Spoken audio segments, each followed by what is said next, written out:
Baik pemirsa, kita lanjutkan perbincangan menarik dari keterangan yang disampaikan oleh baik Pak Jogi kemudian juga Mbak Putri tadi selaku kuasa hukum dari terpidana. Pak Jogi kemudian tadi dari keluarga almarhumah Vina yang mendapatkan informasi bahwa Peggy yang ditangkap oleh pihak kepolisian bukanlah Peggy yang menjadi DPO. Karena itu ternyata merupakan salah satu putra dari kenalan dari Pak Jogi, juga merupakan advokat di Cirebon yang juga memang tinggal di Bandung dan dilaporkan oleh ibu kosnya karena memiliki nama yang sama. Apakah betul seperti itu? Kita masih nantikan pihak kepolisian. Tapi Prof, bisa berikan pandangan, ini banyak sekali ketidakpastian dalam kasus ini, bahkan yang tertangkap DPO pun masih menjadi tanda tanya, Prof. Silakan.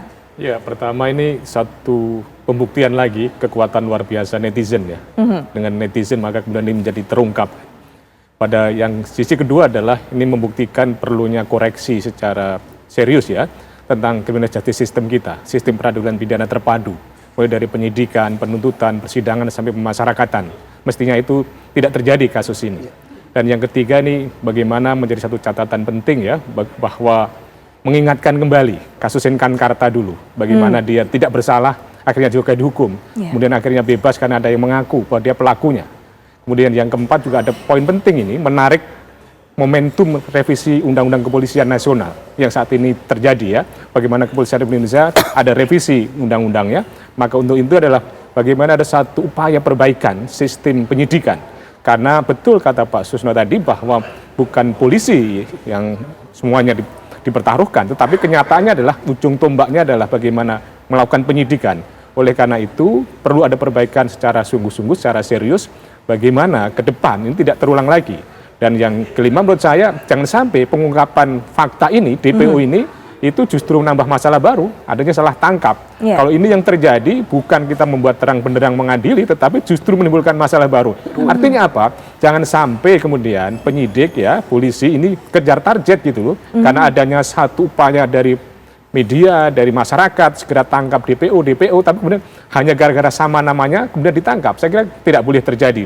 Perlu ada kecermatan. Maka juga penting adalah bagaimana Kompolnas kita melakukan pengawasan ya, kerja-kerja penyidikan. Demikian pula menjadi koreksi tentang bagaimana Komisi Kejaksaan melakukan pengawasan, bagaimana Komisi Yudisial melakukan pengawasan dalam konteks peradilannya. Karena sekali lagi jangan sampai kemudian kita dolim mengadili orang yang tidak bersalah. Momentum ini menjadi momentum untuk memberikan keadilan, tapi jangan justru menimbulkan ketidakadilan baru. Gitu. Baik, jangan sampai salah tangkap dan juga jangan sampai asal tangkap. Jangan asal tangkap, gitu. Nanti sebelum Pak Susno bisa berikan pandangan mengenai hal menarik ini, tapi Pak Jogi juga bisa berikan keterangan lebih lanjut. Orang tua dari Peggy ini yang ditangkap pihak kepolisian, yang tadi katanya advokat, sudah mengetahui? Sudah. Mendapat kabar pertama dari siapa? Berdasarkan keterangan di grup WhatsApp yang saya baca, ya disampaikan kepada orang tuanya setelah ada action daripada kepolisian. Sehingga orang tuanya terkaget-kaget mendatangi kepolisian daerah Jawa Barat dan berusaha untuk menemui. Tapi sampai saat ini mereka sudah menunggu sejak pagi, belum bisa dipertemukan dengan mereka, sehingga menimbulkan pertanyaan. Ini hak daripada seseorang, terlepas katakanlah ada semacam kinerja daripada kepolisian yang berdasarkan hukum acara pidana, suka atau tidak suka, hak ini harus diberikan. Jangan sampai dibungkam. Ini kan menjadi persoalan. Bila besok suatu saat ternyata bukan itu Peggy yang sebenarnya, berarti timbul persoalan baru. Haknya dia sudah terampas. Walaupun dalam sistem peradilan kita ada hak daripada kepolisian untuk satu kali membuktikan. Ya, Pak Jogi, saya ingin sekali mengetahui, mungkin Pak Jogi bisa mendapatkan atau sudah mengetahui data-data mengenai hal ini. Saya hanya berpatokan pada data DPO yang disebarkan oleh pihak kepolisian bahwa Peggy atau Peron ini diperkirakan sekarang umurnya 31 tahun. Apakah usia Peggy yang ditangkap itu juga 31 tahun? Kalau berdasarkan daftar DPO yang ada dalam berkas perkara, kalau sekarang kan umurnya 27 tahun nih. Dan kemarin ada rilis, berarti kan mereka-mereka itu udah di atas daripada 30 tahun. Betul. Berarti bertolak belakang atau berbeda. Ya, nah saya juga mau nanya, ini kan yang disebutkan dalam DPO ini adalah digambarkan ciri-ciri fisiknya, perawakannya kecil dengan tinggi 160 cm, rambutnya keriting, kulitnya hitam. Apakah kemudian putra Peggy dari putra advokat tersebut juga seperti itu ciri-cirinya? Saya belum bisa identifikasi, karena begini. Kasus yang kami tangani terhadap 5 klien kami dan itu tidak pernah muncul ciri-ciri mereka dan tidak pernah diberitahukan kepada kami juga. termasuk juga kepada klien kami. Dan ini hanya sesuatu yang dipaksakan. Oke, baik. Seolah-olah klien kami mengenal mereka. Baik Pak Jogi, Ya. satu lagi, kami sudah dapatkan informasi, sudah kami liput juga, media juga sudah meliput, hari ini dilakukan penggeledahan oleh pihak kepolisian ke rumah Peggy yang ditangkap oleh kepolisian Ya. tersebut yang ada di Cirebon. Apakah memang betul itu rumahnya? Saya kurang tahu tentang itu. Pak Jogi belum melihat rumah Belum. yang digeledah oleh pihak kepolisian. Belum. Ini dia rumahnya. Ya. Ini rumah yang disebut oleh pihak kepolisian merupakan rumah dari Peggy yang saat ini tertangkap dan dilakukan proses penggeledahan mulai siang tadi. Apakah Pak Jogi dapat informasi bahwa ini rumahnya? Belum dapat informasi. Belum dapat informasi. Memang ini serba simpang siur. Pihak kepolisian harus segera memberikan keterangan secara resmi kepada media mengenai hal ini. Tapi Pak Susno, apa yang bisa kita dapatkan dari hal ini? Karena tadi dikatakan jangan sampai dipaksakan ditangkap begitu, jangan sampai ada salah tangkap, termasuk juga asal tangkap. Pak Susno. Pertama, saya ucapkan selamat ya atas keberhasilan menangkap Peggy kalau betul Peggy ini adalah Peggy DPO. Tapi kalau bukan Peggy ini Peggy DPO, maka ini termasuk salah satu hal yang menyedihkan ya. Tapi mudah-mudahan saja ini adalah Peggy DPO. Untuk mencocokkan dia Peggy DPO dengan Peggy bukan, ya tinggal ambil aja kartu DPO-nya. Peggy yang ini BIN siapa, Oke. Peggy yang DPO BIN siapa.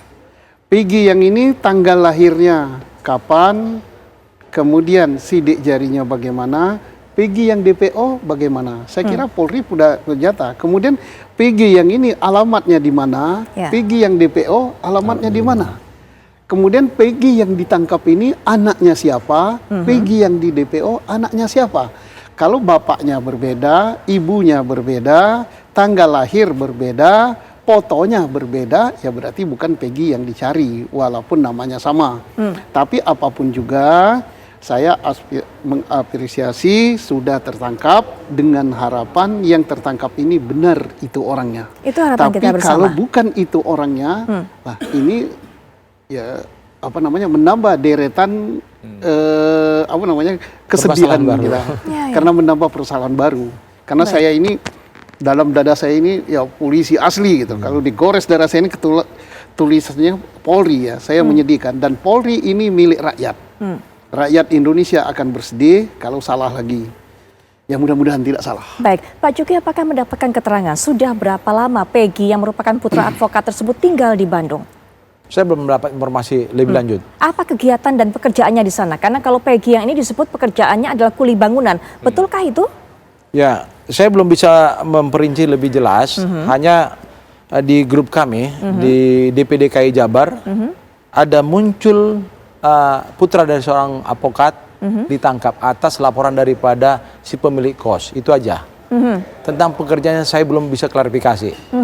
Baik, ini kita lihat lagi sebenarnya bagaimana sosok Peggy Setiawan atau Perong ini menurut dari pihak keterangan dari kepolisian. Usianya 30 tahun, lokasi ditangkap di Bandung, Jawa Barat pada 21 Mei 2024 Selasa kemarin. Pihak kepolisian juga belum mau membuka ditangkapnya di mana tepatnya di kota Bandung tersebut. Kemudian menyamar sebagai buruh bangunan selama 8 tahun buron. Ini yang dikatakan oleh pihak kepolisian. Tapi memang ada satu keterangan lagi yang disampaikan oleh pihak orang yang tinggal di daerah rumah tadi yang diperiksa ataupun juga digeledah oleh pihak kepolisian mengatakan bahwa Peggy memang tinggal di rumah tersebut dan berprofesi sebagai kuli bangunan juga seperti bapaknya, tapi baru berangkat ke Bandung seminggu kebelakangan ini. Ini memang masih simpang siur yang harus diberikan keterangannya segera oleh pihak kepolisian. Nah, mengenai foto dan sebagainya, apakah kemudian dalam grup tersebut orang tua dari Peggy sempat menyebar foto? Belum. Seperti apa putranya Belum. wajahnya? Belum.